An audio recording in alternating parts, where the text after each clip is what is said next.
All right, let's just jump right into this. We are breaking down one of the most hilariously illogical survival scenes Hollywood has ever put on screen.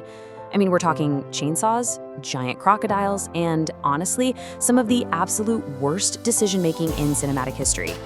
It's kind of like a masterclass in how human logic just completely evaporates the second a monster shows up. So let's pull this disaster apart.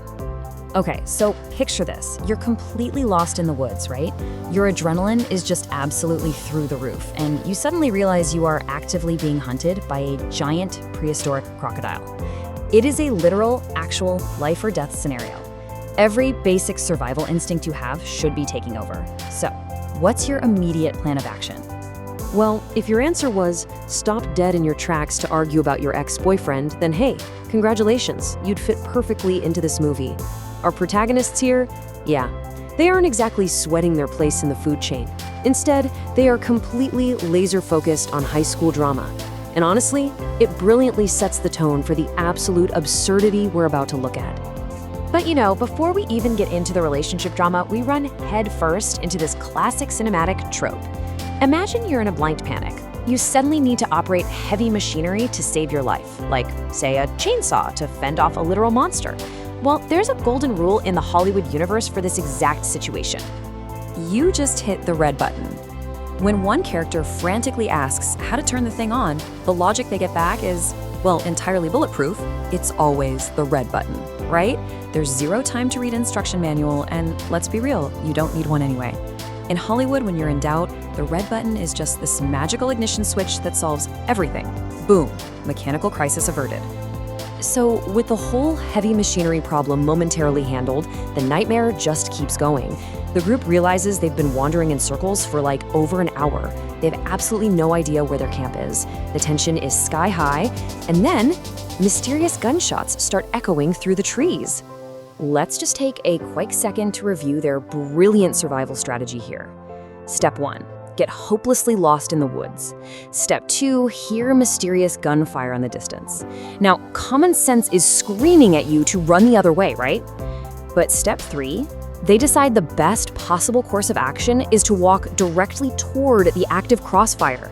And just when you think it cannot possibly get any worse, we hit step 4, the absolute masterpiece. They stop moving entirely, right in the middle of a danger zone, to argue about a guy named Brett.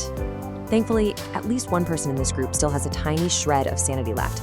They literally have to stop the group and ask, wait, you heard gunshots, and you seriously want to go where there were gunshots?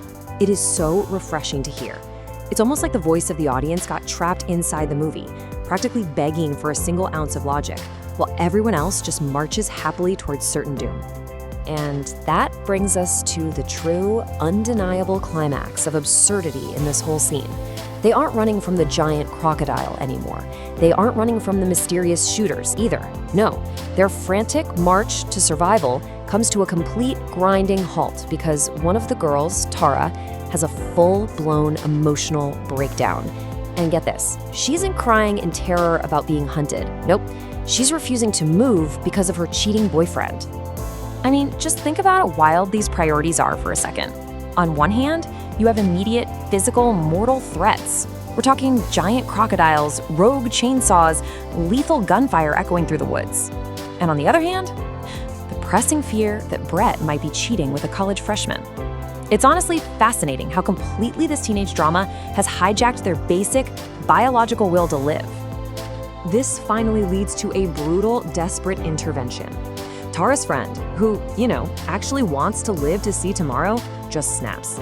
She delivers this incredibly aggressive but totally justified reality check, demanding Tara get up and stop whining, because literally they do not have the time to schedule a couples therapy session while actively being hunted by apex predators. To really hammer the point home, her exasperated friend just rapid fires exactly where Brett is during this life or death crisis. He is safely back at the university. He's probably hanging out in a freshman's dorm room. The entire campus likely knows about his infidelity by now. And most importantly, he is definitely 100% not out here in the woods looking for her. And then comes the ultimate reality check. She drops this brilliant truth bomb. He wouldn't even dirty his shoes for you. I mean, wow. It is the perfect, brutal metaphor for the moment. Tara is standing there covered in mud, sweat, and panic, about to be eaten. And the guy she is actively sacrificing her chance of escape for wouldn't even step in a puddle to help her out. So the friend finally draws a line in the mud. The ultimatum is crystal clear. Let someone who really loves you save you, or go cry for Brett as always. It's this bizarrely empowering moment right in the middle of total chaos. She's forcing Tara to make a choice. Survive with the friends who are actively trying to save your life, or stay behind and die alone crying over a guy who couldn't care less. So, I'm gonna leave you with this. If you were lost in the woods with a giant crocodile lurking in the shadows, would your biggest concern be becoming dinner or winning an argument about your ex? Next time you watch a survival movie, keep an eye out for these hilariously inverted priorities. It just goes to show that sometimes a complete and utter lack of survival instincts makes for the absolute best comedy. Trust your gut, not your high school drama.